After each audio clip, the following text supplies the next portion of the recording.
Carmax repeatedly advertises its willingness to buy any vehicle, no matter what, and plenty of YouTubers, including myself over the years, have exploited this to hilarious results. I've taken everything from my 1983 Chrysler LeBaron Town & Country Mark Cross Edition to Carmax for a $500 bid, as well as my 2005 Bentley Continental GT, to which they gave a $4,000 bid. I didn't sell either of those cars to Carmax for obvious reasons. I ended up burying one of them, but I've taken several cars to Carmax for an appraisal. I actually sold a car to them one time, and I was kind of curious what they would do with a brand new vehicle, namely my 2020 Jeep Gladiator Rubicon Launch Edition. And I was kind of surprised they almost couldn't bid this thing. And look at poor Frank. I need to bring him inside. He's a conehead. He just got neutered. Poor Frank. I think if you all subscribe to Hoovies Garage, he'll heal much more quickly. So please hit that subscribe button so Frank can lose his cone.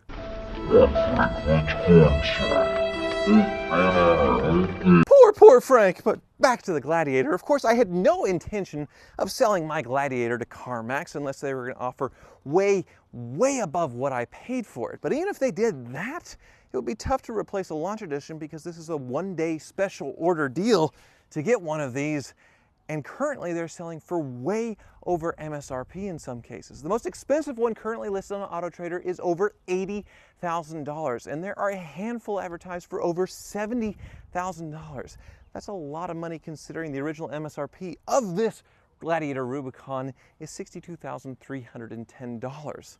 Apparently Jeep thinks there is quite a big command with these things, so they're commanding a premium price. Now, I'm personally lucky to have a friend that owns a Jeep dealership, and they sold me this Gladiator Rubicon for about $4,000 off MSRP, close to their invoice at $58,000. And they were super generous with my trade-in as well with my 2017 Sierra Denali. This made all the issues I had with ordering this thing from Jeep and taking delivery of it made it much easier to bear because they decided to make us wait, the people who plunked down for the Launch Editions who thought they were getting the first Gladiator Rubicons, and we weren't. They started delivering normal ones to the dealers, and we had to wait and wait and wait. I talked about waiting for too long in the last video, and in the last two videos I talked about the challenge of ordering this thing, so I'm not going to go into that again. But I found it curious. I'm looking on AutoTrader, and there are several Launch Editions available for sale right now. You can go buy a Launch Edition, which is weird because Jeep said that they had sold out in one day of all of them. They were all sold, but now there are several for sale at Jeep dealers. Now, putting aside the clearly botched launch of the Gladiator, these things do have a lot of buzz, and I'm getting tons of attention driving this thing around, almost as much attention as I get driving around my Rolls-Royce Phantom or my McLaren, which is ridiculous. So clearly there is a huge buzz with this thing, but there was a similar buzz with the launch of the Chrysler PT Cruiser, the Hummer H2, and the second-gen Toyota Prius. All three of those cars had prices commanding over their MSRP when they first came out, and history has not been too kind to any of those vehicles. Now, I don't think the Gladiator Rubicon is going to go down in history anywhere close to, say, a PT Cruiser. It's actually really good, but I do have a few complaints. Now, keep in mind, I traded in my 2017 Sierra Denali, the ultimate luxury pickup truck, for one of these, and I knew what I was getting into. I was willing to sacrifice the luxury and comfort for a smaller vehicle with a lot more off-road utility, but I do have a few gripes. Overall, I like the styling, but I hate that they had to put in fake scoops here on the hood.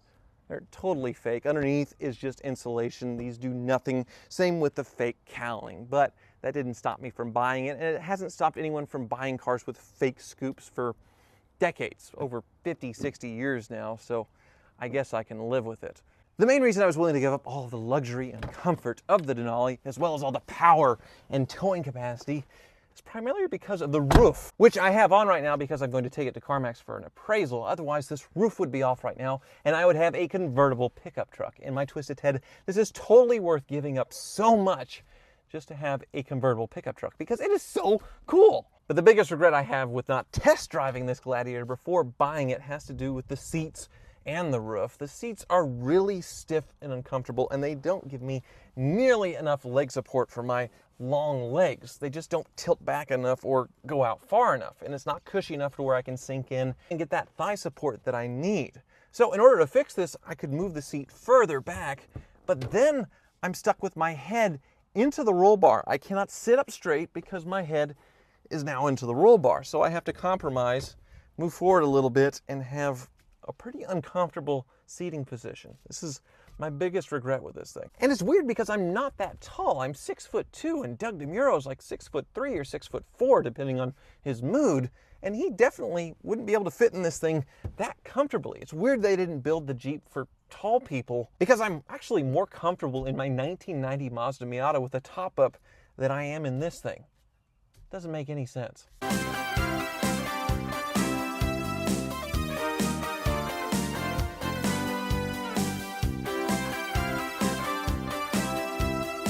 All right, we're now on our way to Carmax, but as we go, I am going to continue to rant about the car I love, because YouTube videos have to be over 10 minutes long as decreed by YouTube. Otherwise, you only make 50 cents on the video. It's not my fault, sorry. Gotta keep blabbing, blah, blah, blah, blah, blah. Oh, what do I not like? Rear legroom. Not good. Not good at all, but I expected that, giving up a big truck and going to a smaller one, that I was going to have a smaller cab. It makes sense. Also, the V6 makes sense that I have a smaller engine, less than 300 horsepower out of this Pennstar V6. But still, I'm not missing the horsepower all that much from my Sierra Denali, and really, there are a lot of things that this Jeep has over my Sierra Denali, including the infotainment system. It is far, far superior, but one of the biggest gripes I have outside of the seat on this Gladiator is another piece of technology, and that's its collision alert system. In my Sierra Denali, when I was about to hit somebody, a bright LED would flash up onto the windshield. It would flash strobe on the windshield, causing me to look up if I was slightly distracted and stop me from hitting whatever was in front of me. Worked fantastically, and every time it went off that I can recall, it was well deserved. It needed to go off. But with this Gladiator, it's like the boy who cried wolf. The alert flashes red here in the instrument cluster, so I'm looking down when I should be looking out at whatever impending doom is in front of me, but there's no impending doom. It's a false alarm. It's done this twice to me where it's a car in the wrong lane, and several other times when it's not even an object in my path. I know this Jeep safety rating isn't the greatest, and better safe than sorry. This technology has probably prevented thousands and thousands of accidents, but in this Gladiator, it is super annoying. Kind of like the sound of my voice when I go like this. Jerry Seinfeldian. Now, I don't want to sound too negative. None of the stuff that I griped about for shameless filler in this video, including the uncomfortable seats, would stop me from buying one if I was given the chance all over again. But still, I'm curious what Carmax will think this thing's worth. Now, Carmax, they get their values on a lot of factors, but mostly they look at comparable wholesale auction values and they give a bid based on that. With a 2020 Gladiator Rubicon, there aren't any of these selling at auction. The largest automotive wholesale network in the world, Manheim Auctions, has 145 locations, and they've only sold one Gladiator Rubicon so far. Just one, and it sold for $63,500. I don't know if it was a launch edition, but even if it was, that's still $1,000 over this launch edition, which is the most expensive Gladiator you can buy at $62,000. It was more than that. This is more than that, and that's their only wholesale comp that Carmax has to go on. So this is definitely going to be a pretty big challenge for them. I hope I'm not going to make them too mad. I'm showing up on the middle of the day on a Monday, so I'm not bugging them when they're at their busiest, and hopefully they enjoy seeing the newest, latest, and greatest Jeep, and we'll see what they think. Finally, I'm getting to Carmax. Finally. I know, finally. Yes, right up here.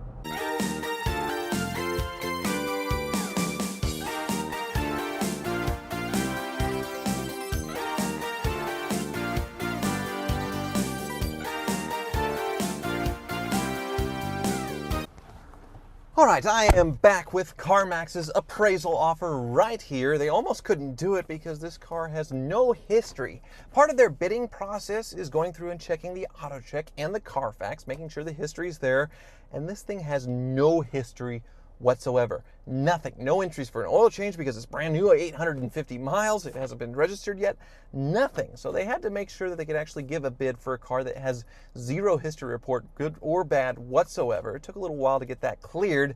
And once they did get that cleared to give a bid, it took them a while to come up with a number. And that number is... I'm just checking. Have you subscribed yet? Because there's no way I'm going to get to 1 million subscribers like so many others that have passed me without shamelessly plugging for subscribers. So have you subscribed? You can click the button down there. I'll wait. I have this right here in front of me. I'm staring at it, and I know when you don't, and I'll wait until you push that button. Okay. Have you placed your bets?